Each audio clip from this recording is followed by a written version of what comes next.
Hello à toi et bienvenue dans le podcast de Fundamentals. Si c'est ton premier épisode, je t'explique le concept tout de suite et si c'est pas le cas, merci pour ta fidélité. J'ai la chance de recevoir un ou une invitée avec qui je parle de sa profession. Mais avant tout, ce qui m'intéresse, c'est de comprendre pourquoi la personne que j'ai en face de moi fait ce qu'elle fait. Alors que tu écoutes ce podcast dans ton canapé, ou en train de faire ton sport, ou encore en train de faire les tâches ménagères, je te propose, à la fin de l'épisode, si tu l'as aimé, de le liker et de le partager sur toutes tes plateformes. Encore une fois, je te souhaite la bienvenue dans le podcast de Fundamentals.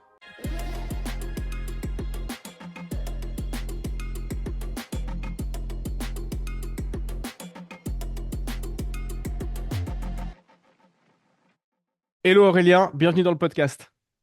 Salut tout le monde, merci de m'avoir invité. Merci surtout à toi d'avoir accepté l'invitation. Euh, alors, je compte pas les podcasts dans lesquels tu as été invité. Je n'imagine pas combien de fois tu as dû te présenter et refaire cet exercice. Je vais te demander de le refaire encore une fois, Aurélien. Est-ce que pour ma communauté et ceux qui ne te connaissent pas, tu pourrais te présenter en choisissant l'axe de présentation qui te plaît? Ouais, alors je vais essayer parce que je suis un peu à 360, je l'ai toujours été. Moi, à Mhm, la base, je viens vraiment des sciences du sport et de la vulgarisation de méthodos d'entraînement, en fait, hein. À la base, je suis un préparateur physique dans le haut niveau qui a toujours pris le temps de communiquer ses contenus. Alors, d'abord par des livres, des articles, évidemment. Toi, tu as connu tout ça. Et puis, mhm. plus récemment, faut suivre un peu l'air du temps. Et donc, évidemment, de plus en plus sur des contenus vidéo sur les réseaux. Donc, on pourrait dire que je suis un créateur de contenu aujourd'hui, par la force des choses, mais je l'ai toujours été, en fait. C'est juste qu'on Ok. n'appelait pas ça comme ça. J'entraîne de moins en moins. J'ai toujours quelques athlètes de très haut niveau que je suis quasiment plus par amitié que par un business aujourd'hui, puisque je consacre le plus clair de mon temps à déployer mon école de coach et de kiné en France, qui s'appelle ABD Formation, dans lequel on fait du CQP, du BPJEPS, bientôt du DE. Mhm. Donc c'est ça le plus clair de mon temps et j'ai une casquette de deuxième vie de marketeur aussi, euh, puisque j'ai exercé en tant que directeur marketing dans la health tech et dans la sport tech. Et donc je garde aussi quelques mandats marketing très spécifiques où je peux aider des gens qui ont besoin de personnes qui maîtrisent le marketing, mais qui néanmoins maîtrisent aussi les sciences associées, les sciences du sport, les savoirs métiers clés. Donc j'ai vraiment ces deux profils en parallèle. Ok. Toi, ton cursus de formation, le cursus duquel tu sors, est-ce que tu pourrais nous en dire un peu plus et comment tu es arrivé à te diriger vers le sport? Est-ce que ça a toujours été une passion et ça a toujours été une volonté de te professionnaliser là-dedans ou est-ce que c'est quelque chose qui est venu à force de faire? Non, non, moi j'ai été bercé là-dedans parce que mon papa était prof de culture physique à l'époque, on disait, prof de judo aussi. Ok. Donc double casquette, il avait des centres de sport déjà lui-même. Et donc j'ai grandi dans ces univers-là, bercé par des gens comme Fred Monpeau par exemple. Mhm. Et donc j'ai été formé très très jeune à ça et je voyais pas ma vie autrement que dans la pratique et dans l'encadrement du sport. Puis moi-même, je suis touche à tout. J'aime bien faire pas mal de sports. J'ai quand même des sports de combat plutôt, mais à côté de ça, je fais beaucoup, beaucoup de glisse aussi. Je fais beaucoup de roller, beaucoup de skate. Tout ce qui glisse me plaît beaucoup, le ski, le surf, tout. Et des sports d'endurance, des sports de force, évidemment. Et puis, bah, du coup, ce qui correspond pas mal à des généralistes comme moi, qui aiment bien toucher à tout et puis qui arrivent à avoir un petit niveau moyen un peu partout, c'est la préparation physique. Ok. Et elle s'est imposée à moi en STAPS. Quand je suis rentré en STAPS, je ne savais pas trop quoi faire. Je partais sur une grande trajectoire d'agrégation de PS, mais un peu par défaut. Et au fond, je ne me voyais pas faire prof de PS du tout, éventuellement chercheur ou prof en fac, mais même ça, c'était pas vraiment, ça faisait pas, ça cochait pas toutes les cases dans ma tête. Et du coup, en deuxième année, on est en train de nager avec un pote qui s'appelle Laurent Reynal, qui me dit, ça, je sais ce que je veux faire. Il me dit, je veux être préparateur physique. J'ai jamais entendu parler de ça à l'époque, hein. Voir qu'on est à la fin des années 90. Et il me dit, tu sais, c'est quand tu es en Formule 1 et puis tu as un mec qui s'occupe que du physique du pilote. Ah, je dis, putain, ça a du sens, ça. Ça a du sens. Donc, je commence à me renseigner, à lire sur le sujet. Et c'est parti, me voilà embarqué sur une formation de plus en plus spécifique, de plus en plus orientée là-dessus, et évidemment très connectée aux sciences du sport en général. Et c'est là que j'ai passé mes deux masters en fait en sciences du sport. Moi, je suis formé à l'INSEP puisque j'étais athlète là-bas, et puis je suis resté en tant qu'étudiant sur ce qu'on appelait à l'époque une licence, une maîtrise. Et ensuite, je suis parti faire un DESS qui devenait à l'époque le M2, ce Mhm. qu'on connaît maintenant comme le M2, à Montpellier pour étudier avec Michel Pradet, qui était l'une des têtes de pont de la prépa physique à l'époque. Bon, pas de bol, c'était pas terrible, le diplôme était un peu éclaté. Et du Quoi? coup, bah, parce que, comme souvent en fac, tu sais, on construit la maquette en fonction des profs qui sont là. Donc, du coup, tu as Michel Pradet, tu l'avais 15 heures dans l'année, ça fait concrètement 3 demi-journées, autant dire que pour ça. Mhm. Et tout le reste, c'était bah, ce que savaient faire les profs. Donc, tu avais de la compta, tu avais de la communication généraliste, tu avais du droit. Enfin, voilà, tu avais des profs qui étaient là, qui avaient un poste à plein temps et fallait qu'ils aient un enseignement en face, quoi. Donc tu te Ok. retrouvais à avoir une maquette qui avait plus rien à voir avec ce qui était prévu, Ouais, effectivement. sans compter sur le rythme absurde qui n'était pas celui non plus qui était prévu. Et moi j'étais déjà, tu vois, en stage avec le Real de Madrid et avec une équipe de haut niveau en judo, donc je pouvais pas changer comme ça mes rythmes de formation à la dernière minute. Donc j'ai décidé de continuer cette formation, mais en y allant à mon rythme, et puis de passer les partiels à qui mieux mieux. Et par contre, j'ai suivi en même temps un master qui était celui de Lyon, qui se construisait à l'époque, sous la houlette de Jean-Nicolas Bisciotti, le préparateur physique de l'Inter de Milan. Et là, c'était vraiment très très bien par contre. J'ai appris Ok. beaucoup de choses. C'est très cool. Donc voilà, pour répondre à ta question, je sors d'un cursus STAPS Mhm. plutôt, même si j'ai passé mon tronc commun j'ai tout, moi j'ai les BP, j'ai tout passé en parallèle, j'ai passé mon tronc commun à 16 ans, tu vois, donc j'avais déjà amorcé un parcours plutôt BE à l'époque, avant d'être universitaire. Puis au final, je suis revenu jeunesse et sport, puisque le concours que j'ai passé, c'est le professeur de sport, Mhm. pour le fonctionnaire de cadre A du ministère des Sports. Ok, Voilà. d'accord. Donc là, tu es en fin de formation. Tu viens de dire que tu travaillais au Real Madrid et avec une équipe de judo de haut niveau. En Ouais, tant que Cojo préparateur Melouz, physique, j'imagine. c'est ça. Ok. En tant que Alors, préparateur je travaillais physique. avec le Real de Madrid, c'est Oh, un peu exagéré. J'étais stagiaire, ok, donc oui, hein. alors stagiaire. Ok, de ça C'était j'avais mon bien. stage de fin d'études. Voilà, D'accord. concrètement, tu sais ce que c'est, hein. Tu poses Mhm. les cônes et tu ramasses les chasubles. Enfin, Tu quand regardes même, et tu observes. ouais, c'est ça quand même. Tu es au Ok. contact du top, top, top du top. À l'époque, c'est les Galactiques, hein. C'est complètement fou. C'est Zidane, Makelele, Raoul, Figo. Ils sont tous là, hein. Mhm. Roberto Carlos derrière. Enfin, il y a tout le monde, quoi. David Beckham. Ils sont tous là. C'est Ok. simple. Voilà. Et donc, quand tu finis ton stage, comment se passent les débuts? Comment tu trouves tes premiers clients? Est-ce que c'est des athlètes en individuel qui viennent vers toi? Est-ce que c'est des fédérations qui te mandatent? Comment, à l'époque où les réseaux sociaux sont pas existants, on fait pour trouver ses premiers clients? Eh ben, comme aujourd'hui. C'est-à-dire que en fait, je pense que les réseaux sociaux, c'est de la ville buzzée, un miroir aux alouettes, parce qu'en réalité, moi j'ai assez peu de personnes qui me contactent d'athlètes de haut niveau qui me contactent pour avoir du suivi grâce aux réseaux sociaux. Très très Mhm. peu en fait, hein. J'en ai peut-être 3 par an, Ouais. tu vois. Donc, bon, si ça te suffit, ça va. Tu vois, Olivier Bollier, je sais que lui, il axe un peu plus sa com là-dessus. Bon, il en a un peu plus du coup, mais enfin, rien à voir avec ce qui se passerait si vraiment on se remobilisait sur le terrain comme je vais le décrire là. Mhm. C'est-à-dire qu'il ne faut pas oublier que à la fin, on est des artisans locaux ancrés dans un environnement spécifique Mhm. où il faut aller démarcher par du réseau direct.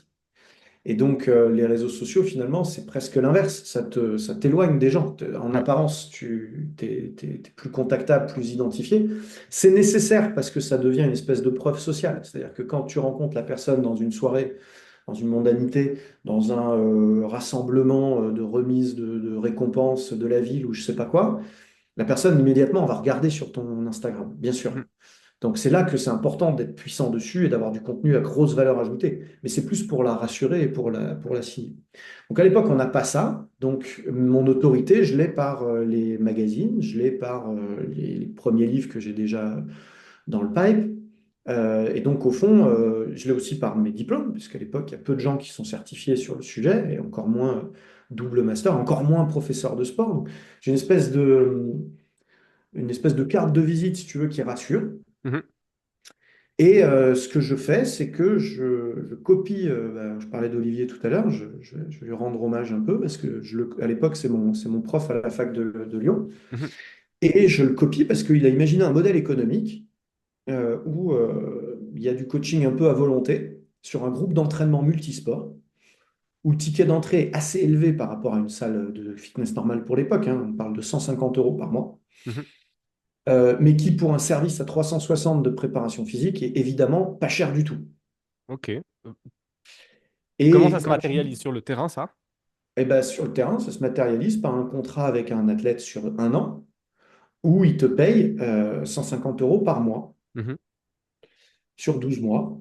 Et donc, quand tu as un groupe d'une vingtaine d'individus, tu as très vite un vrai salaire avec une flexi-sécurité, parce qu'il y en a qui vont se blesser, il y en a qui vont arrêter, il y en a qui vont rentrer, etc.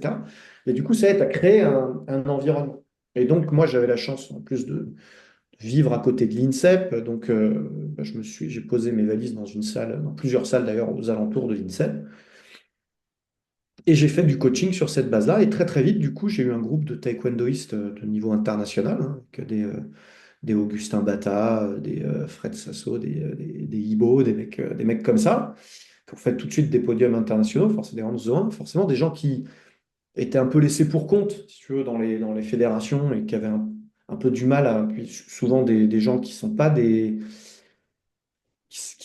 gens de système, tu vois, qui ont du mal Mhm. à se fédérer dans un groupe dans lequel l'individu n'a plus sa place. C'est pas comme ça qu'il faut les approcher, ces gens-là, tu vois. Mhm.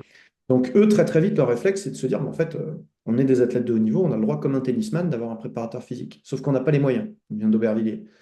Donc, du coup, le club, lui, il avait les moyens de se payer 150 euros par mois un préparateur physique. Ça, il pouvait quand même. Mhm. Donc, voilà, multiplié par X athlètes, j'avais un groupe de taekwondoïstes. J'avais toujours mon club de judo de haut niveau sur lequel j'intervenais, plus quelques judokas d'autres clubs qui venaient renforcer ce groupe-là. J'ai déjà quelques combattants de MMA, Boris Rimbaud, des mecs comme ça, qui à l'époque étaient pareil, des gens qui n'avaient pas forcément des ressources pour se payer un mec Top Gun, hyper cher, mais ils pouvaient se payer un jeune préparateur physique sur ce modèle-là. Et donc, de fil en aiguille, au bout d'un moment, tu commences à avoir des tennisman, tu commences à avoir des golfeurs, tu commences à avoir des pilotes de monoplace. Et ces gens-là, si tu veux, ils te suivent pendant derrière des années et des années. Du coup, Mhm. ce modèle économique m'a suivi lui aussi pendant des années. Et je l'applique encore aujourd'hui à FitStation. J'ai un centre de préparation physique en région parisienne, à Charenton-Pont, et qui est juste à côté de l'INSEP.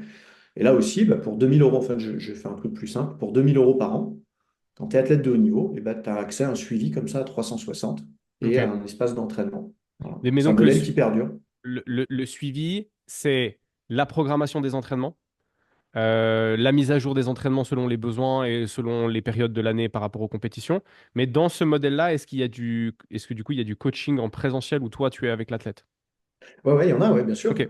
Et le seul compromis que doivent faire un peu les athlètes, c'est que potentiellement, ouais, le taekwondoïste, il va faire une séance en même temps qu'un tennisman. Ok. Alors évidemment, ce ne sera pas la même séance, mais ils Oui, seront au même endroit au même moment et ils se partageront leur coach, comme ça se fait un peu en université américaine. Au final, tout le monde est très content de ça. Plutôt, clairement. plutôt même un avantage. C'est très sympa. Ça crée un groupe hyper dynamique.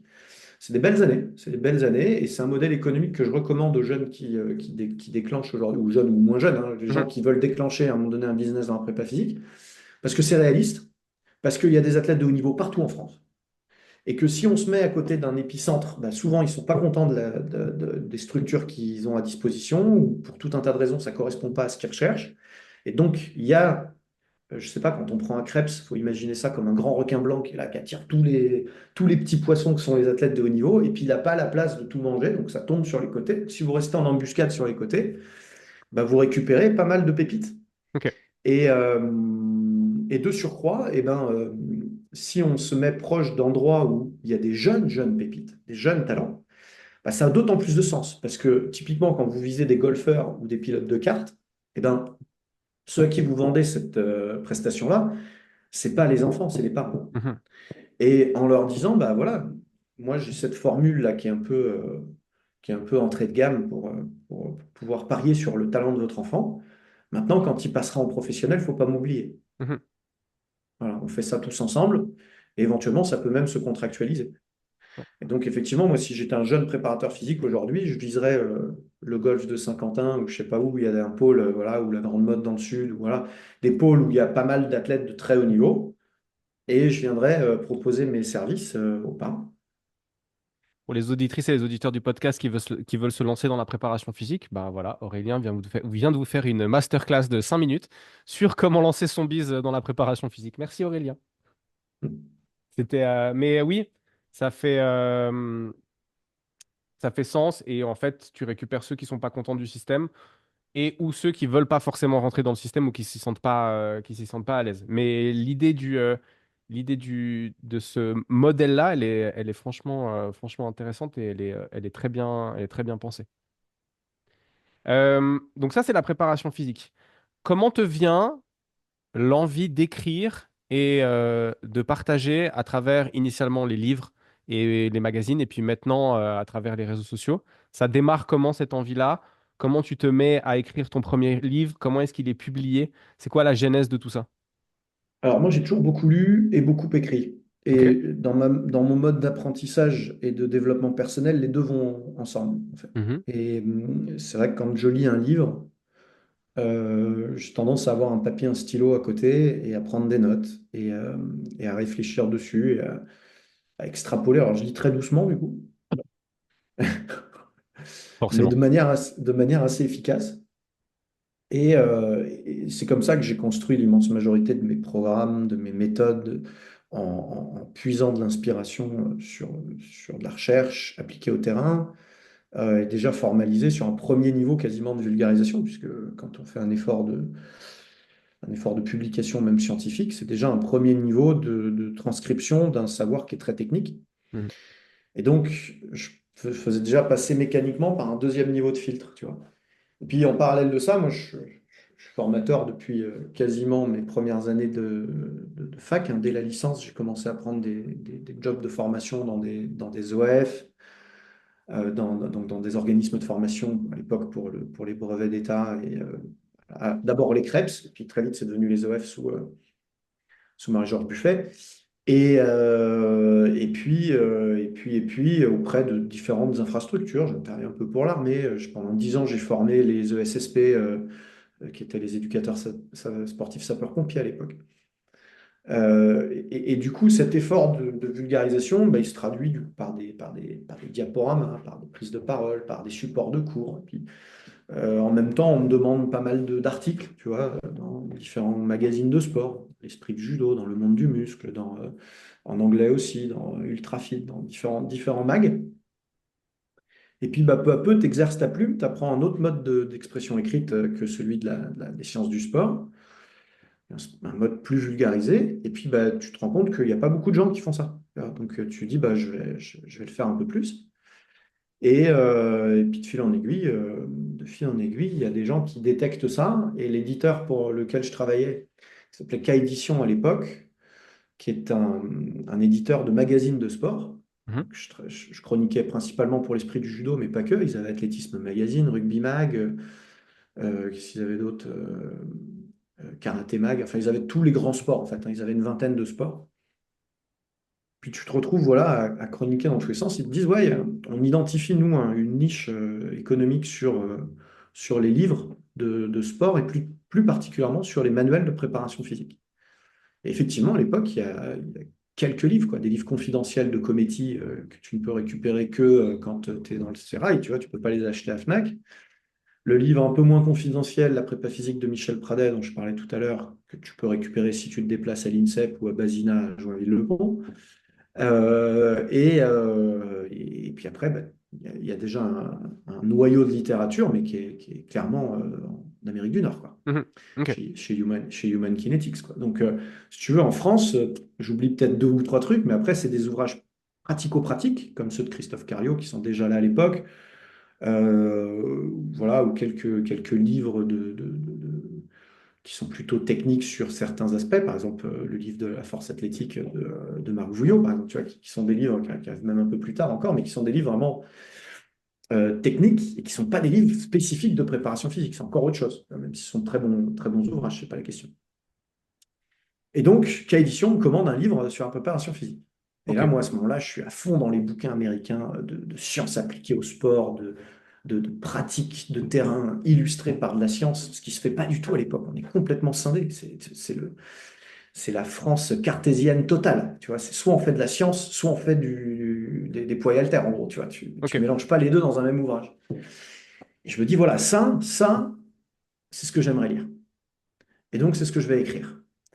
Et comme je suis encore un peu jeune, très jeune même, je sais pas, je dois avoir 23 ans, un truc comme ça, 24 ans, et qu'à l'époque, encore aujourd'hui d'ailleurs, je suis conscient de mes limites en tant que praticien, on ne peut pas être expert en tout, tu vois.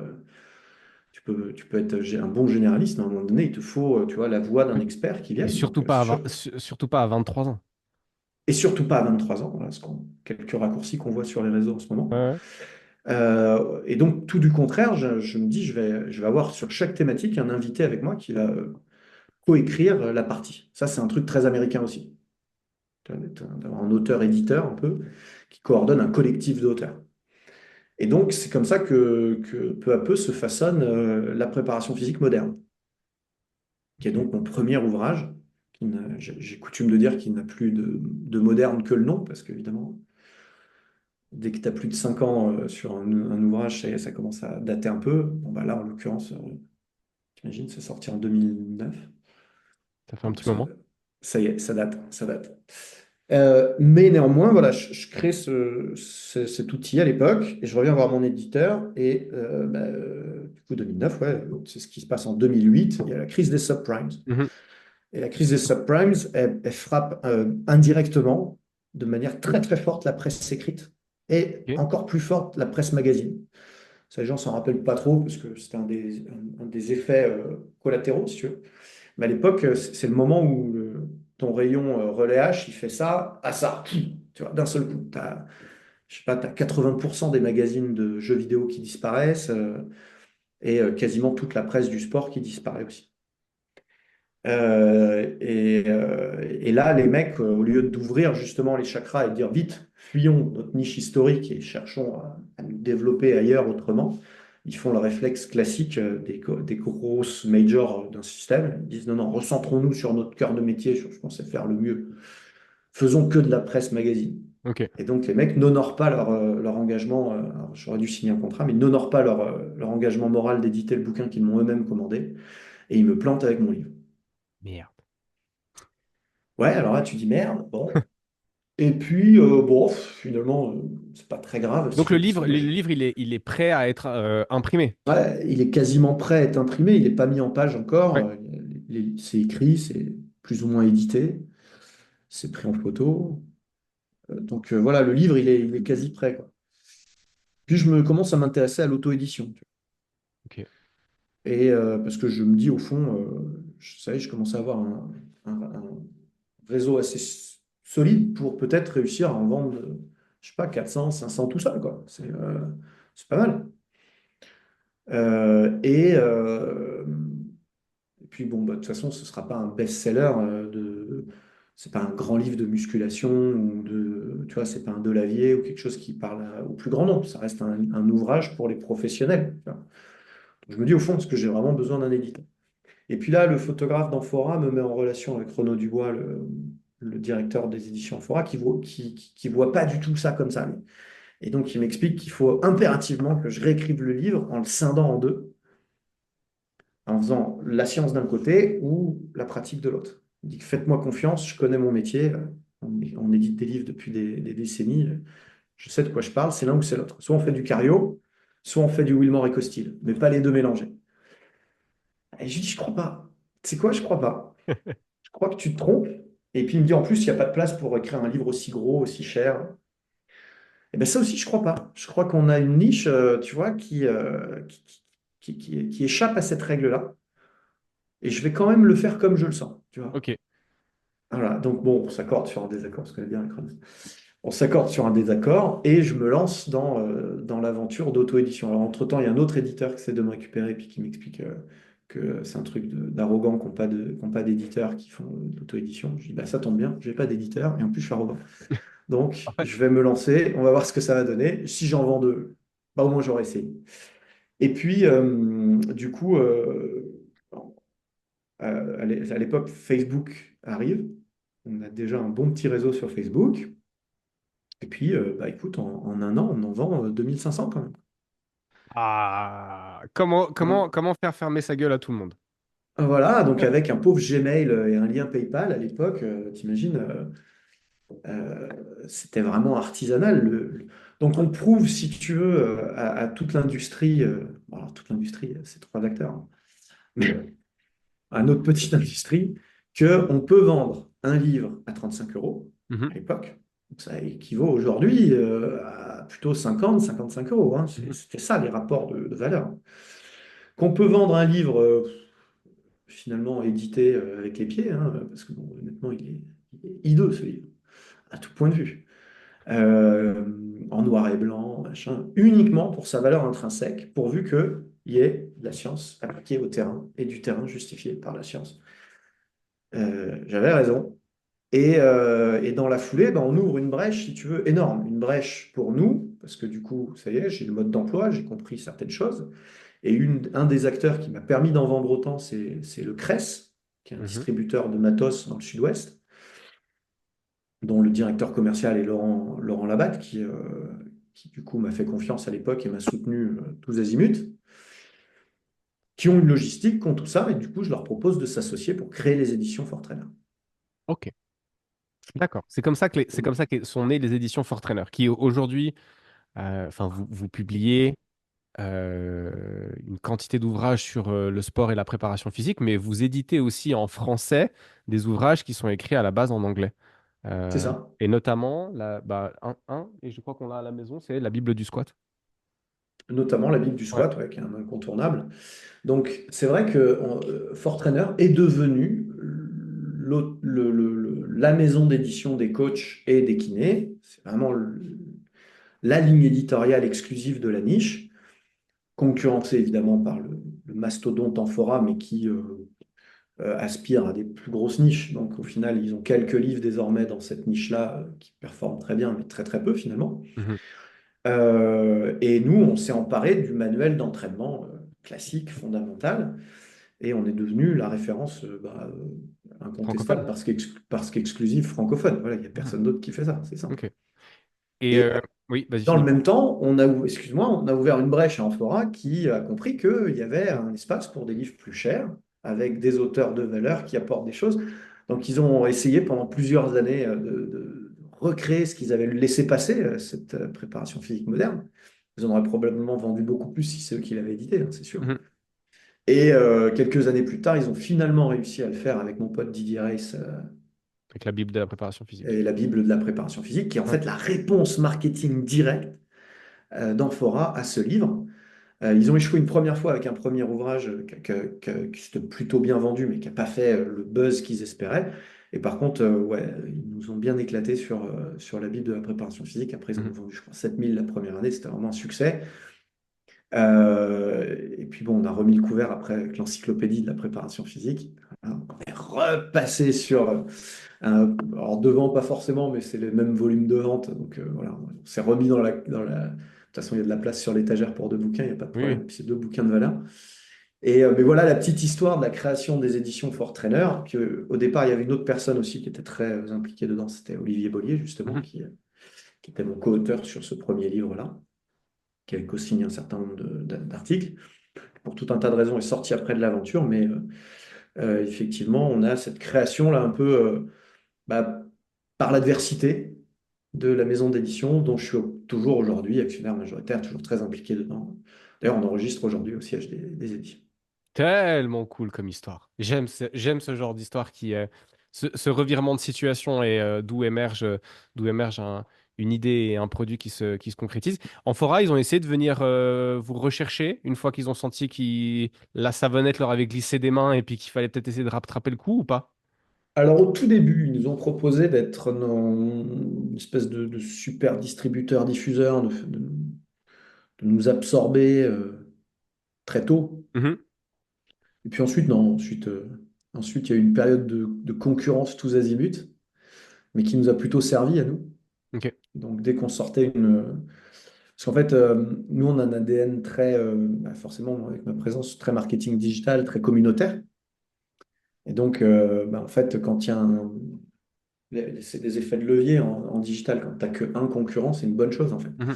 Donc, typiquement, un exemple, c'est sur Amazon, quand Amphora se précipitait pour sortir un livre sur la préparation physique de la natation, quand on sortait celui d'Olivier Bollier, et qu'ils sortent tous les deux en même temps, ça fait pas comme au cinéma où tu as une salle qui se vide au profit de l'autre. Tu vois, Mhm. si tu as deux films, deux blockbusters qui sortent en même temps, ils se partagent souvent les places, quoi. Bien sûr. Là, c'est pas le cas. Là, quand t'as un passionné d'entraînement en préparation physique et nageur, il va sur Amazon et Amazon lui dit vous pourriez aussi être intéressé par ça. Ouais, Et du coup, les deux se tirent l'un l'autre. Et en général, encore une fois, il y a de la place pour deux livres sur l'étagère. bien En sûr. général, ils achètent les deux.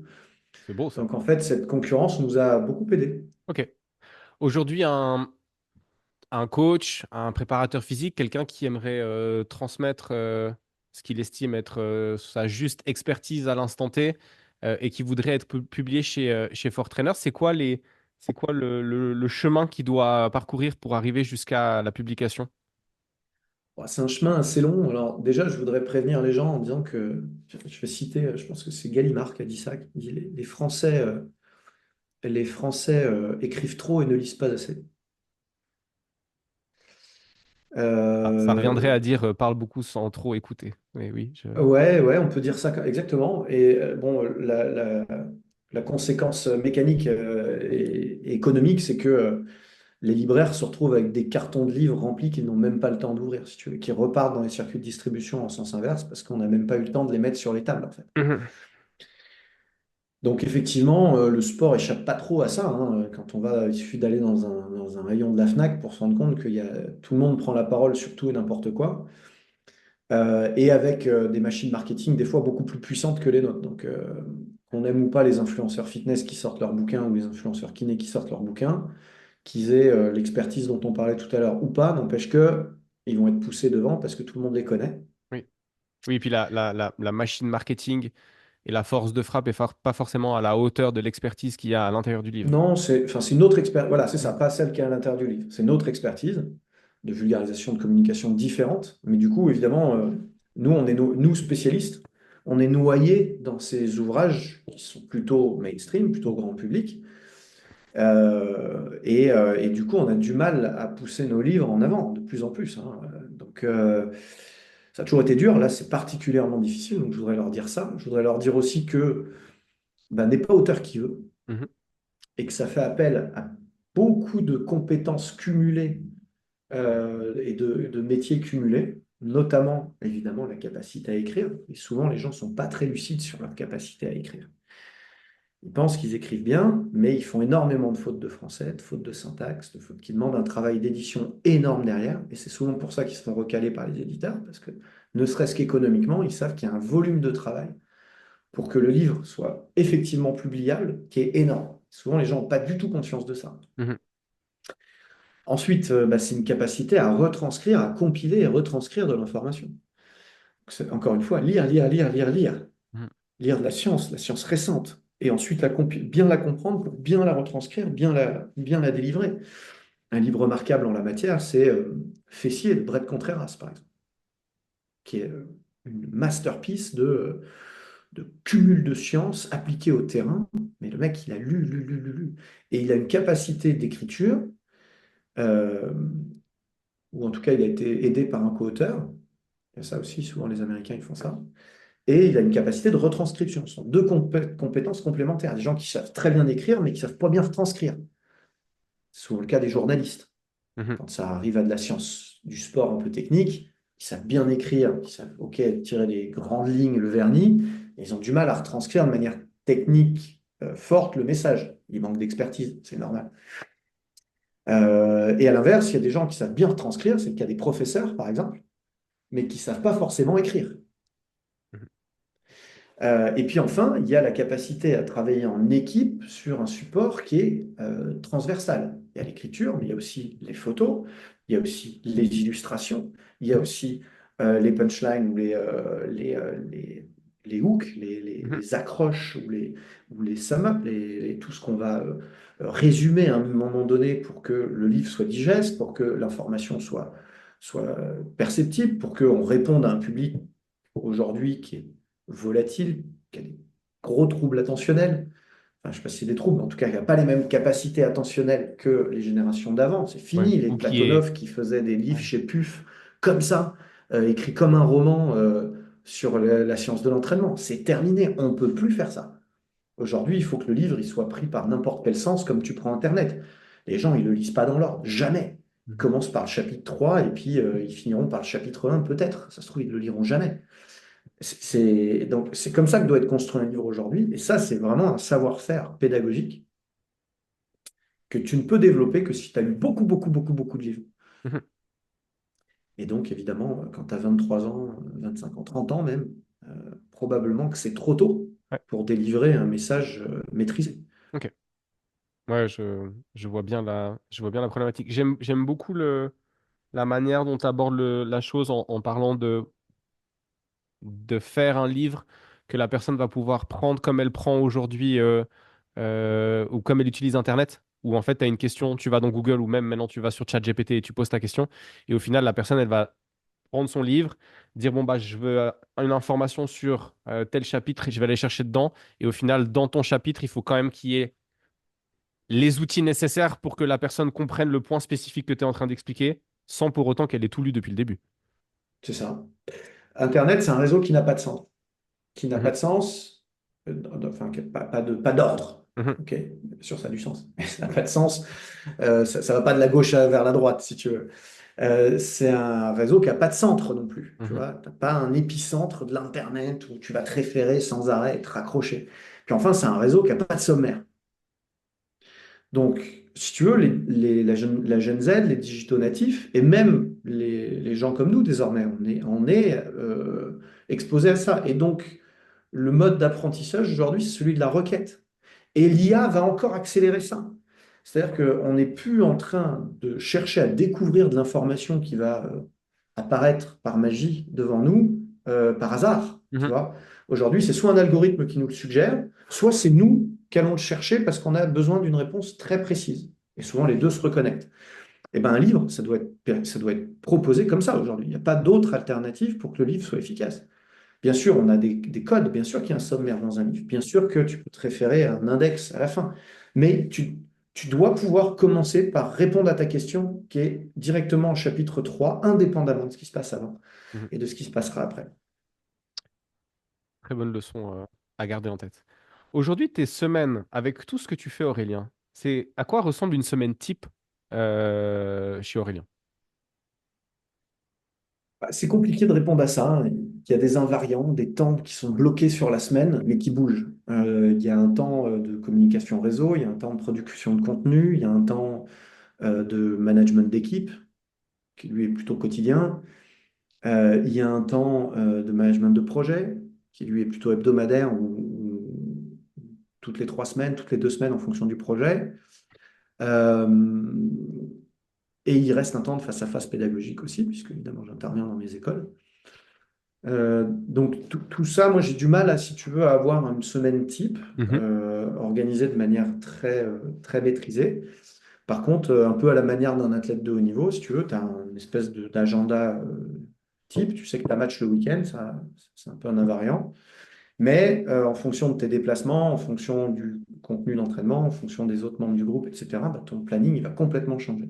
Et Ok. donc, toutes les semaines ou toutes les 2 semaines, tu fais un point pour ajuster. Mais tu seras obligé quand même de cocher les cases de la force, de l'endurance, tu vois, tu vas cocher toutes Oui. tes cases de qualité physique. Bon, ben moi, c'est pareil. Les cases, tu vois, je te les ai listées. Et donc, elle bouge un peu d'une semaine à l'autre. Là, je suis dans une semaine où on est plutôt dans de la création de contenu et de la gestion de projet. Donc, on est en train d'habiliter le DEGEPS, euh, musculation, haltérophilie, force athlétique, slash prépa physique. Ça va être comme ça qui va naître, évidemment. Donc, c'est un temps d'échange assez intense avec mes équipes sur ce qu'on met dedans et l'ingénierie pédagogique. On est en train de lancer notre BPGEPS AF et nos CQP partout en France. Donc, il y a un gros temps de coordination de projet marketing. Et puis, en tâche de fond, évidemment, j'ai de la coordination dans mes différentes structures, que ce soit à FitStation, que ce soit aux éditions, que ce soit effectivement sur l'aspect plutôt marketing d'influence sur les réseaux. Et dans tout ça, je structure un petit peu ma semaine de manière variée. Donc, je ne suis pas forcément au même endroit Tous tous les les lundis lundis. matins. Ok. Ouais. Aujourd'hui, l'équipe qui t'entoure et qui te permet de développer tous les différents projets dont on a déjà parlé, c'est combien de personnes? Je n'ai jamais compté. Écoute, Plus ou moins. on a deux personnes à plein temps aux éditions, trois personnes à plein temps aux éditions. J'ai mes associés, mais il y en a un qui est très actif, qui est Laurent Labatte aux éditions. De l'autre côté, à FitStation, j'ai trois coachs qui exercent à plein temps, puis on a recruté deux ou trois autres dans les semaines qui viennent, là.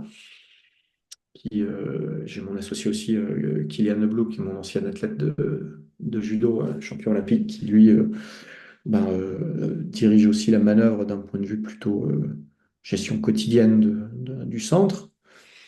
Chez ABD Formation, on a quatre personnes à plein temps. Donc là, j'ai pas d'associé par contre, donc j'ai deux responsables administratifs et pédagogiques. J'ai une chargée de marketing, un chargé de contenu qui est un vidéaste, quoi, Mhm. tourne et monte. Et puis après, il y a il y a tout un tas d'indépendants qui viennent compléter cette équation-là, mais qui bossent quasi à plein temps aussi avec nous sur de la création de contenu divers et variés, comme des maquettistes. On a beaucoup de maquettistes, tu imagines, pour les livres, Oui, bien sûr. pour toute la partie marketing aussi, évidemment. Faut des gens qui créent tout ça. Ça On fait a des webmasters, on a des... une bonne vingtaine de personnes. Ouais, on peut dire qu'au total, il doit y avoir une vingtaine de collaborateurs au total, ouais, c'est ça. Ok, incroyable. Dans tout ce que tu fais, et c'est une des questions centrales du podcast, quelle est aujourd'hui une valeur qui est importante pour toi, Aurélien, et qui est satisfaite et nourrie à travers alors, toutes les différentes activités que tu fais? Euh, Est-ce que tu peux reformuler cette question pour que je sois bien sûr de l'avoir Bien bien, sûr. bien saisie? Euh, on a tous une hiérarchisation des valeurs qui sont plus ou moins importantes pour nous. Aujourd'hui, quelle est une valeur qui est importante pour toi et qui est nourrie et satisfaite à travers les différentes activités que tu mènes? Ouais, dans ce cas, c'est le partage. C'est à ça que je pensais, vu tout ce que tu as raconté jusqu'à maintenant. Ouais, si on devait en sortir qu'une seule, c'est le partage. Ce qui me fait kiffer, c'est quand tu plonges dans une discussion passionnante avec des élèves ou des collaborateurs ou des contemporains et t'apportes des choses, ils en apportent aussi. Tu vois, par exemple, on a créé, donc évidemment, moi, les temps de pratique sont importants pour moi, hein. Tu sais ce que je pense des coachs qui s'entraînent pas. Dans mon temps de travail, j'ai tous les jours un temps d'entraînement, hein, obligatoire. Ça marche. Et Aujourd'hui, ce temps d'entraînement, il ressemble à quoi, juste par curiosité? ouais, c'est pareil. Alors là, c'est opportuniste et Ok. il faut vraiment développer cette expertise-là, d'être capable de s'entraîner n'importe où, n'importe comment, n'importe quand, pour pouvoir maintenir, quoi qu'il arrive, cette dose quotidienne. Mhm. Effectivement, le fait d'avoir une vie, de ne pas avoir le temps, c'est une réalité de ne pas avoir le temps, mais c'est pas parce qu'on ne l'a pas qu'on ne peut pas le créer. Mais le fait de ne pas avoir le temps fait qu'on ne peut pas s'entraîner tous. comme un triathlète de haut niveau avec un objectif pendant toute la vie, tout le temps. Peut-être on peut le faire pendant 6 mois, Mhm. puis à un moment donné, il y a la vie de famille, il y a la vie professionnelle qui prend le dessus. Et ce rituel du lundi, du mercredi, du jeudi et du samedi qui prend la demi-journée, c'est pas possible pour tout le monde, hein, Évidemment. évidemment. Ou alors pas durable. En revanche, le compromis qu'on peut faire, c'est d'avoir de l'adaptabilité en permanence.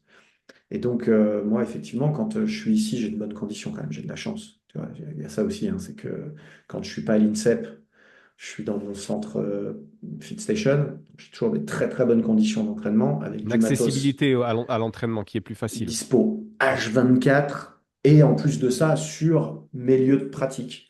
De la même manière, quand je me déplace, c'est en général pour faire des séminaires de formation de préparation physique que je rythme souvent par des séries de force toutes les 20 à 60 minutes. Tu sais, je fais le fameux all-day workout avec Mhm. ce qui rythme un peu ma séance de formation de la journée. Donc, les gens, toutes les 20 à 60 minutes, ils font un circuit de force, tu vois. Donc moi, je le fais avec eux. Et puis sur la pause du midi, je vais prendre 20 minutes pour me faire une petite série de force, une petite dose de force. Et puis si j'ai le temps, j'en refais une le soir avant de prendre Mhm. mon train. Ça permet d'avoir pas un truc idéal, si tu veux, mais qui me permet de m'entraîner. Et là, je fais en fonction de ce qu'il y a. S'il y a des kettles, je fais des kettles. Si c'est une salle d'haltéro, des barres d'haltéro, bah, ça me fera une belle séance d'haltéro. Si il y a que du poids du corps, on arrive à trouver des solutions aussi. Si j'ai plein de coups de fil à passer, ben, en général, je pars courir et ça me fera mon foncier en discutant au téléphone. Au moins, j'ai fait mon heure et quart de course à pied. Donc, au fond, il faut trouver avec malice les moyens d'empiler les couches, de se satisfaire de quelque chose qui est peut-être un peu désordonné, ou en tout cas organisé en fonction des 3 séances précédentes. C'est-à-dire que moi, je me rappelle quand même de ce que j'ai fait les 3 séances d'avant, donc Faut espérer. j'ajuste, voilà, ce que je fais aujourd'hui en fonction. Mais c'est sûr que je suis jamais dans des planifications incroyables de prise de masse. Voilà, je suis toujours dans une espèce de maintien de qualité. Mhm. Et bon, je prépare pas les JO non plus. Tout ce que je veux, c'est démontrer que je suis encore là, maintenir mes skills sur les différents outils pour pouvoir continuer à démontrer, en développer des nouvelles aussi, tu vois. C'est comme ça que, avec Didier Zoya, j'ai pu apprendre le mass training ces dernières années, tu vois, Mhm. en continuant à pratiquer comme ça. Et puis bah, aujourd'hui, tu as une nouvelle corde à ton arc, tu vois, d'entraînement. Alors, évidemment, je ne ferai jamais les championnats du monde ou je sais pas quoi, mais c'est pas grave. Mhm. Ok. Juste avant que je t'embraye là-dessus, tu parlais de partage et tu allais raconter une anecdote où tu étais dans une séance ou avec quelqu'un en train de t'entraîner et il y a eu ce moment de partage et tu disais que c'était ça qui était Non, fort. c'est ça, ouais. Ce qui est cool, ce qui est excitant, c'est ça, c'est que voilà, tu te mets à discuter et puis tu partages. Du coup, moi, je les provoque même, ça, parce que bon, il y a évidemment un temps de partage qui est quand même un peu à sens unique quand tu es en formation. Il y a un temps de partage qui est à sens unique quand toi, tu te mets en situation d'apprenant. Et ça, je Mhm. continue à le faire. Je participe tous les 2 ans à l'ECSS. Tous les 2 ans, j'essaye d'aller à Isokinetics, le forum des sciences du sport de la FIFA. J'ai quelques points de repère comme ça, si tu veux. Tu vois, nous, on se voit tous les ans à l'Elite Training Symposium. Est-ce qu'on en aura un autre? Mais enfin, Mhm. toujours est-il qu'on a des points de rendez-vous comme ça qui nous permettent de rester au contact de la formation et de se mettre soi-même en situation d'apprenant assez régulièrement. Je me glisse aussi dans mes propres CQP ou dans mes propres BP dans les classes. Quand j'ai Didier Reis qui vient, je n'ai pas l'occasion de passer 2, 3 heures avec lui pour m'enrichir. Quand j'ai Rudy Koya, ben, je rafraîchis un peu ma mémoire en morpho-anatomie. Tu vois, c'est des opportunités que je trouve que peu de formateurs prennent, Mhm. d'ailleurs, saisissent. Je constate que quand je me déplace dans des OF ou dans des universités, il est assez rare que d'autres profs profitent de ça pour venir m'écouter. En général, ils en profitent pour faire autre chose qu'ils n'ont pas le temps de faire. Mais bon, c'est un choix que je trouve dommage parce qu'il y a peu d'opportunités de rester, de Pourquoi est-ce, s'exposer. pourquoi est-ce que tu penses qu'ils font ce choix-là? Oh, je pense que c'est des réflexes de nez dans le guidon. Ok. C'est pas une Ouais, question je pense, d'ego? parfois sans doute, mais les gens que j'ai en tête, je pense pas. Je pense Ok. qu'on a tellement de trucs à faire que tu dis, bon, bah voilà, lui, je lui fais confiance, c'est un Top Gun, il va, il m'allège de mon groupe pendant la journée. Je peux Ouais. faire plein de trucs que j'ai. Mais je pense que c'est une erreur fondamentale. Moi, bon, évidemment, je ne prends pas des journées entières hein, pour écouter Rudy, mais c'est pas grave, tu as une demi-heure pour te glisser dans le cours, prends-la, quoi. Mhm. C'est toujours ça de prix. Oui, Tiens. puis je sais pas, je trouve que c'est.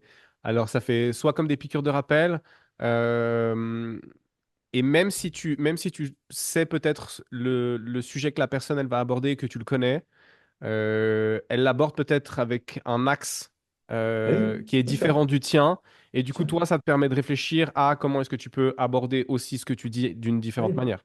Donc, Si tu progresses pas en physiologie, tu vas progresser en pédagogie. Si tu progresses pas en pédagogie, tu vas progresser en animation de groupe. Si tu progresses pas en animation de groupe, tu vas progresser peut-être en éloquence, tu vois. mhm, Tu vas peut-être récupérer deux, trois punchlines. Tu vas pouvoir citer le mec, éventuellement, tu vois. mhm. Moi, quand je fais mes formations, je cite mes autres formateurs. Ça fait presque du maillage comme sur Internet, tu vois. Ouais, bien sûr.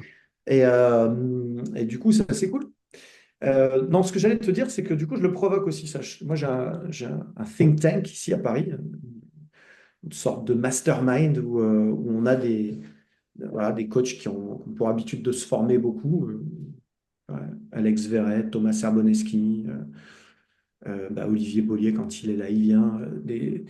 Tu vois, des gens qui parcourent un peu le monde comme nous tous et qui reviennent avec toujours plein de nouveaux trucs, qui vont faire des formations à l'autre bout du monde, parfois très chères, très longues, pour récupérer deux belles infos, mais putain, t'as pas envie de donner autant de temps pour seulement deux infos, même si elles sont très très belles. Donc, s'il y a un mec qui te les rapporte et qui te les délivre en 2 heures, c'est top. Et Mhm. du coup, dans ce think tank, on vient faire du troc Truc d'info. de knowledge. Ouais, c'est ça, exactement. Cool.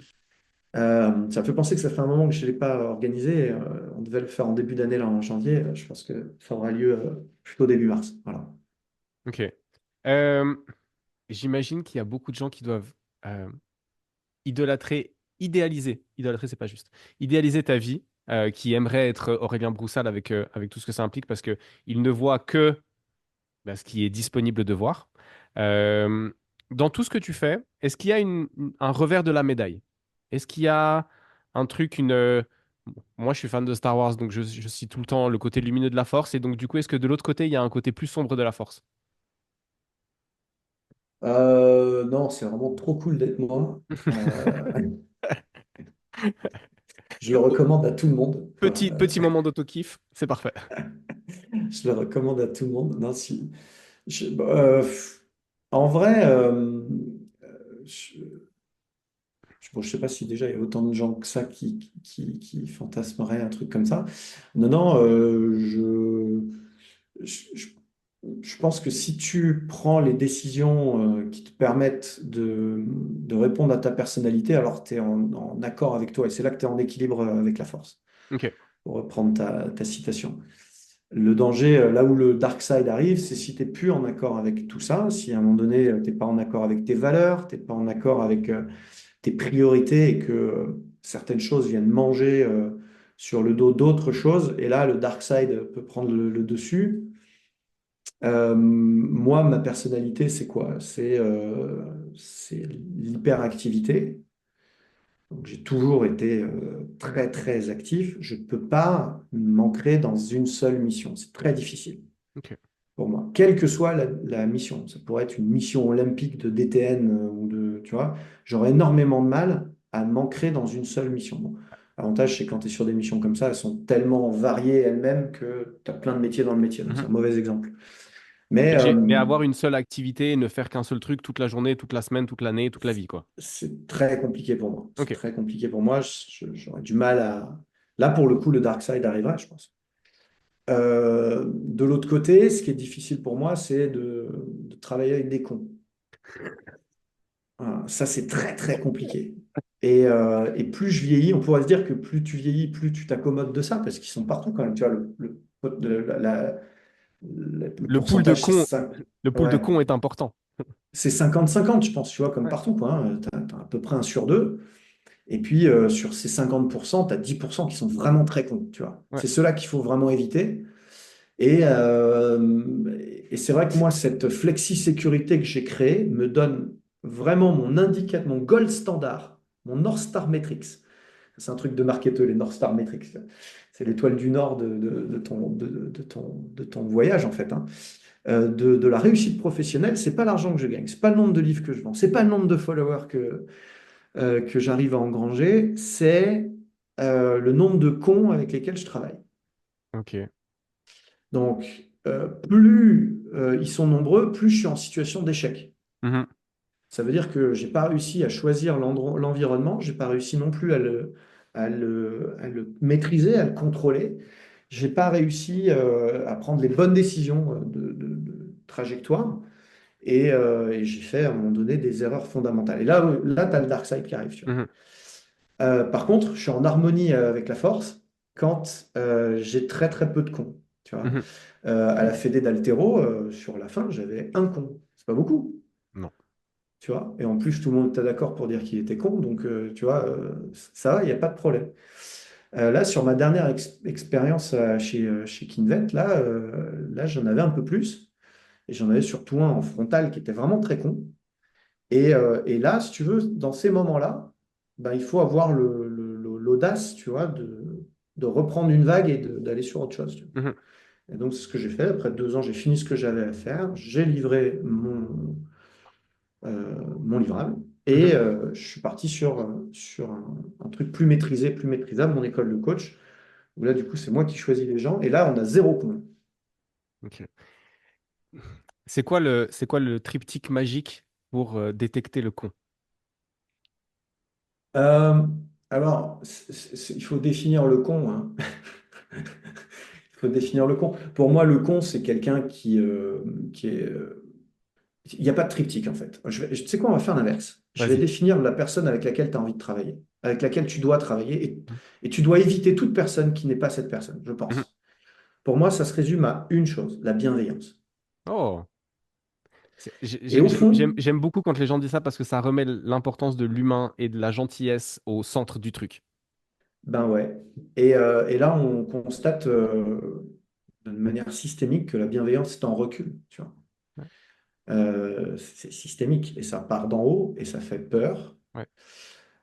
Et en fait, à l'échelle locale, si tu veux, l'erreur fondamentale, c'est Stéphane Traîneau qui me l'a apprise, un ancien entraîneur national d'équipe de France de judo, qui est aujourd'hui en Azerbaïdjan, je crois. Et il m'a dit, mon erreur principale, c'est de penser que tout le monde voulait que je réussisse.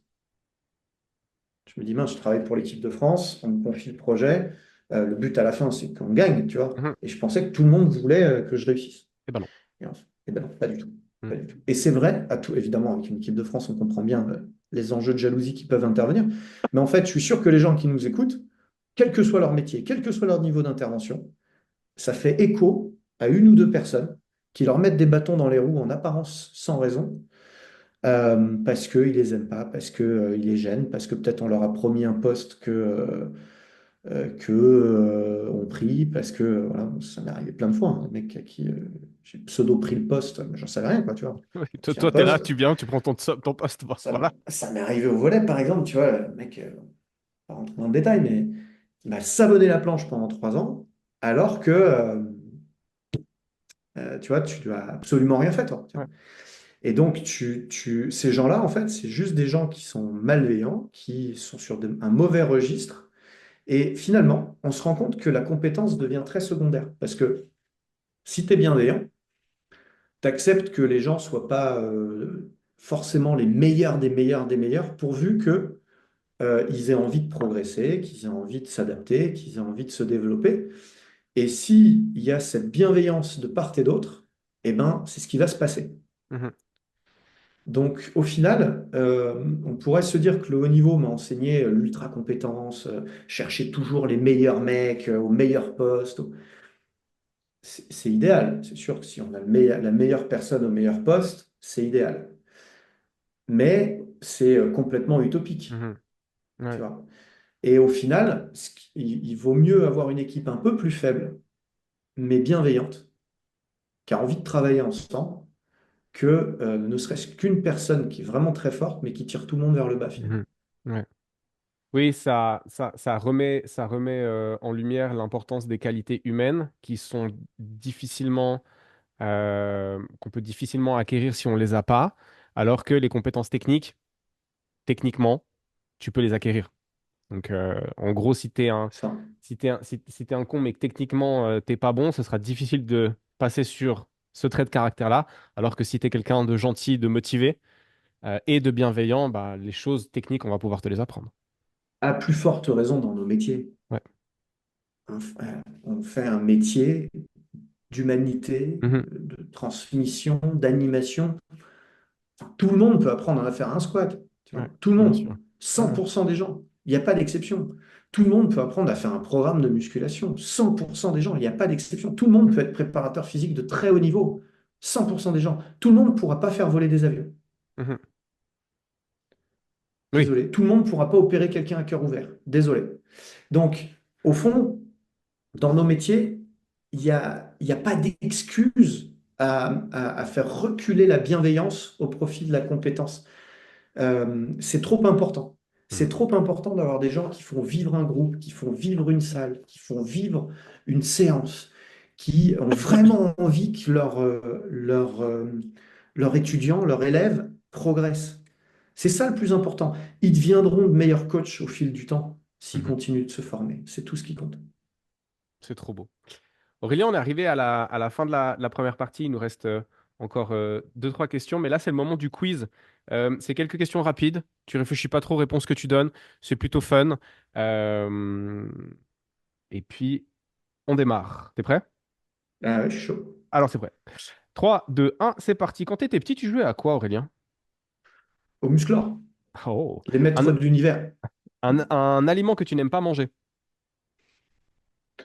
J'aime pas manger le poisson cru. Ton outil d'entraînement favori. Kettlebell. Une de tes manies, si tu en as une. Euh, sur connexion. Ta citation préférée. Ce qui se conçoit bien s'énonce clairement et les mots pour le dire viennent aisément. Oh, C'est de Nicolas Boileau. c'est élégant en plus comme citation. Un gros mot que tu dis souvent. La putain de sa race. Ton film favori, si tu en as un. L'associé du diable. Ce que tu aimes le moins dans ton job. Franchement, rien du tout. Ton plat favori. Euh, je suis influencé, on est en hiver, mais bon, quand même, la raclette. Ah, c'est bon ça. La chanson du moment, s'il y en a une. Celle qui tourne en boucle. Ah, la chanson du moment, c'est Docteur de Franz Ferdinand. Si tu pouvais partager un repas avec quelqu'un, quelqu'un de réel ou quelqu'un de fictif, quelqu'un qui est ou quelqu'un qui n'est plus, ce serait qui? Ah, j'aimerais bien. Euh,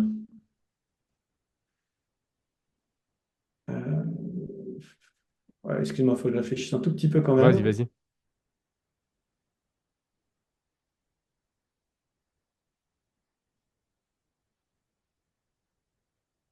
Ah, je pense que j'aimerais bien déjeuner avec Jean Covici. En tout cas, ce serait un repas très enrichissant intellectuellement. Euh, Si tu pouvais recommencer et faire un autre métier complètement différent, tu ferais quoi? Il y a plein de trucs qui m'intéresseraient. Alors, il y a deux questions en une. Là, c'est ça le truc. Je casse ton jeu si je fais ça Vas-y. ou... Non, non, vas-y. Ouais. Parce que il y a, qu'est-ce que tu ferais comme métier si tu étais le toi X temps. il y a 20 ans, voilà, il y a 20 ans, tu reprends un autre axe, on rembobine le film et on fait différemment. Et là, probablement que j'aurais une stratégie de vie complètement différente. Je pense que je ferais tout de suite quelque chose qui me permet de gagner très vite beaucoup d'argent Ok,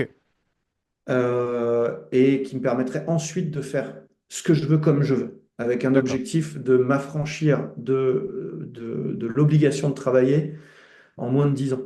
Ça pourrait passer par un empire média YouTube. Tu vois, Ok, si je revenais, bah, c'est facile de le dire maintenant, bien parce que sûr, j'ai vu ce qui s'est passé, évidemment.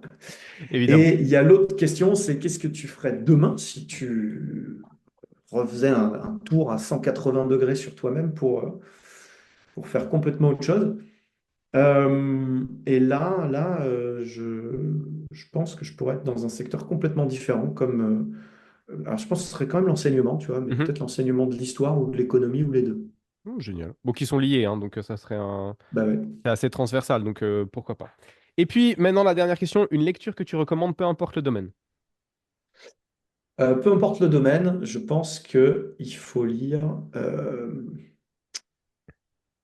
Attends, il faut que je retrouve le nom.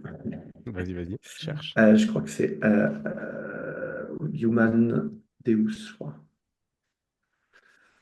Human Deus. Yuval Noah Harari, Ouais, ouais. Homo Deus, Homo Deus, Homo qui est Deus. la suite de Homo sapiens, enfin de Sapiens. C'est ça. Ouais, Homo sapiens qui est très sympa, mais Homo Deus qui est un peu plus dystopique, plus prospectif, voilà, ok, qui est très, très, qui fait réfléchir sur ce qu'on est et ce qu'on pourrait devenir. ok. Intéressant. Merci, c'est la fin du quiz. Euh, Aurélien, le Aurélien de aujourd'hui peut aller parler à l'Aurélien de 2019 qui vient de voir sa promesse de publication lui passer sous le nez. 2009. 2009, ouais, 2019, pardon, 2009, qui vient de voir sa promesse de publication lui passer sous le nez. Qu'est-ce que le Aurélien d'aujourd'hui lui dit à ce moment-là? Euh, Retarde un peu la sortie de ton livre. Il faudra le faire. Il faudra le faire parce que c'est autoritaire. Et consacre ton énergie à créer plusieurs chaînes YouTube Ok, sur différents thèmes, différents sujets et développe-les en top priorité. ok, ça marche. Dans 10 ans, tu voudrais être où ou en être où? Eh bien, dans 10 ans, j'aimerais bien retourner en Angleterre. Ok, Voilà. Mon expérience britannique m'a beaucoup marqué et je reste très nostalgique de ma vie à Londres. ok. Donc j'aimerais bien, alors suffisamment. Aujourd'hui, j'ai atteint mes objectifs économiques. Je suis déjà moins obligé de supporter tout un tas de choses. Mhm.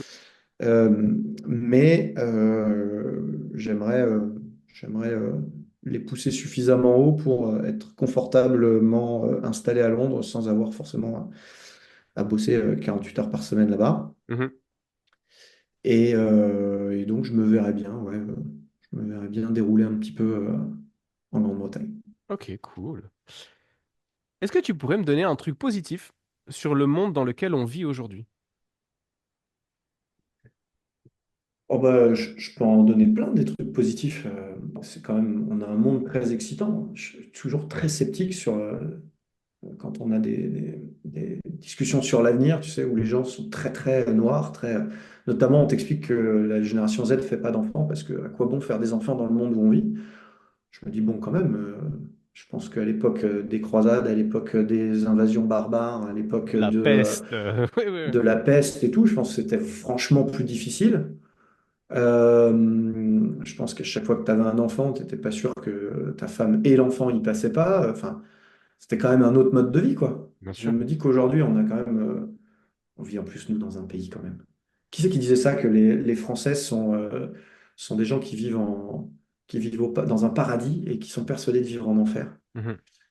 Et alors évidemment, tout n'est pas rose, tout n'est pas parfait, mais enfin, quand même, on est, en plus, aujourd'hui, plus que n'importe quand, on est un des derniers bastions de la vraie démocratie, qui Mhm. aujourd'hui tousse un peu, un peu en... Voilà, c'est une crise politique, ok. Mhm. Enfin, pour l'instant, c'est pas Donald Trump ou Vladimir Poutine qui nous dirige. Donc on reste quand même dans un environnement, je trouve, assez favorable.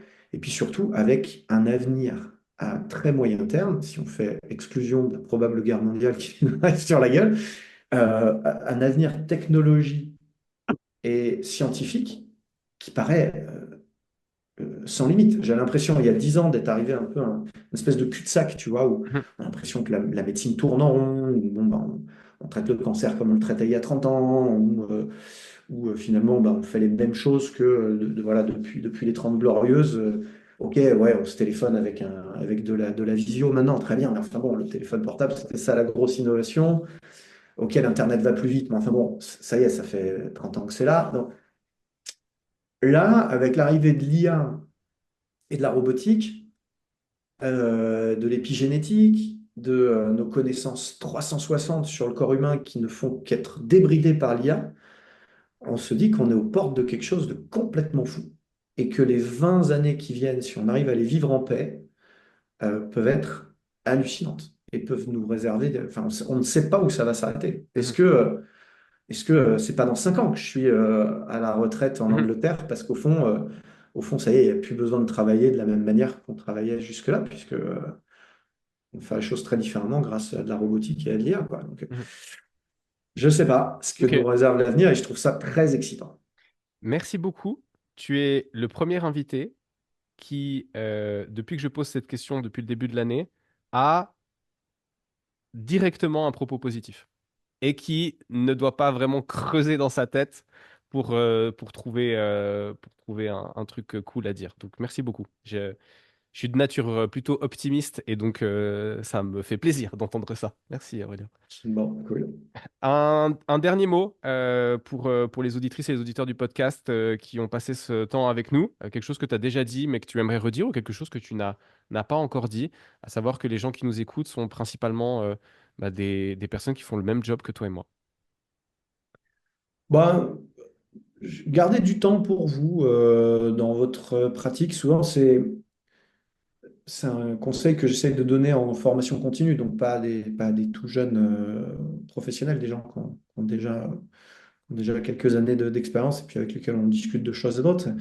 Et j'aime bien partager ça comme état d'esprit, d'essayer de se conserver du temps pour nous, du temps même professionnel, hein, Mhm, et c'est quelque chose que les gens oublient. Et garder un temps d'entraînement personnel, c'est un choix. Garder un temps de réflexion ou de lecture personnelle, c'est un choix aussi. Contrairement à ce qu'on pense, c'est une vue de l'esprit enfin, très rares sont les managers qui nous interdisent à un moment donné de prendre 1 heure pour lire quelque chose et développer quelque chose. mhm, Alors évidemment, ça ne peut pas être toute la journée.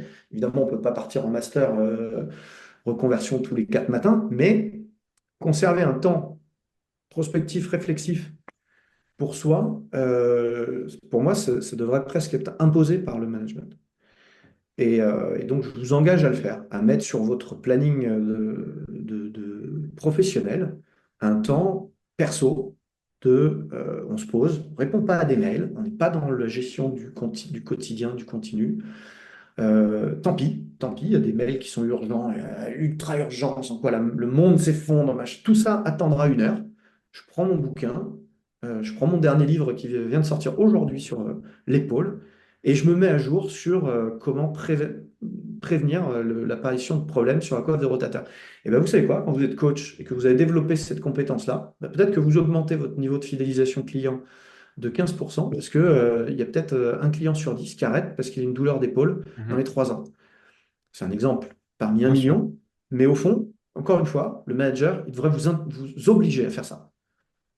C'est la santé du business à la fin qui en ressortira grandi, et vous, vous rajoutez des couches d'expertise sans arrêt, et ça donne du sens à ce que vous faites. Tu sais, le burn-out, je finirai là-dessus, tiens. Dans l'encyclopédie de la préparation mentale, si à l'occasion vous lisez ce livre de Weinberg et Gould, euh, l'approche de ce scientifique très, très ancré terrain, Weinberg, c'est de dire que le burn-out, c'est une motivation qui a mal tourné. Et de prendre le problème par le côté motivationnel, en se disant on est des gens qui sont passionnés, et c'est souvent des gens comme ça qui explosent en vol, c'est des gens qui sont trop engagés dans leur projet, mais surtout qui deviennent mal engagés à un moment donné. Mhm. Et donc si C'est... on garde des... C'est intéressant comme approche, hein. Oui, Je ne dis pas que c'est la vérité absolue, Non, non, mais mais ça me fait penser à ce qu'une amie m'a dit. Le burn-out vient pas du fait de trop faire, mais de ne pas faire assez de ce que l'on aime, ou de trop faire de choses que l'on n'aime pas. voilà, Ouais. exactement. Donc quand ce qu'on aime perd de son sens, Mhm. quand on donne plus de sens à ce que l'on fait, quand on n'a plus d'impression de progresser, de se développer, de s'épanouir, c'est là où, je reprends ton allégorie du dark side, c'est là que le côté obscur peut revenir. Tant qu'on a l'impression d'être nourri par ce que l'on fait et de grandir dedans, et qu'on reste à se lever le matin au taquet, hyper content de faire les trucs, on a gagné. Et c'est ça qu'il faut entretenir en fait. La prévention, elle est là, Mhm. je pense. Et ça passe par un temps personnel pour se nourrir, pour se développer. Et il faut l'aménager. Il faut se le bloquer, sinon on le saute. C'est le dernier truc, tout le temps. C'était parfait. C'est une conclusion nickel. Merci Aurélien. Alors, Plaisir. où est-ce qu'on peut te retrouver? Bon, bah, je mettrai en description Instagram, la chaîne YouTube, le site internet. Euh, Ouais. Comme ça, les gens peuvent te contacter au besoin. Merci beaucoup pour ton temps. C'était très inspirant et très sympa de discuter avec toi. Pour les auditrices et les auditeurs du podcast, merci de nous avoir écoutés. Si c'était votre premier épisode, eh ben, bienvenue dans le podcast de Fundamentals. Et si ce n'est pas le cas, merci pour votre fidélité.